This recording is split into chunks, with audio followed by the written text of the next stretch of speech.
ရာတော်ကြီးမြတ်ဩဝါဒကိုခံယူကရဲ့စိတ်တိုင်းရလိုအပ်သမျှပေးလူတဲ့လို့ရဲ့ကလေးပေါင်းရာထောင်သောကကုန်းစမ်းပါစီကွယ်ဒုက္ခသနာရှိ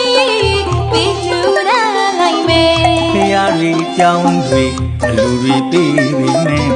မစိုးရိမ်တကားဖြစ်လို့ပြောပါတယ်နောင်သားတွေသမိုင်းတွေရမယ်ဆွေးချင်မိသားစုအလူတရားဖြူရဲ့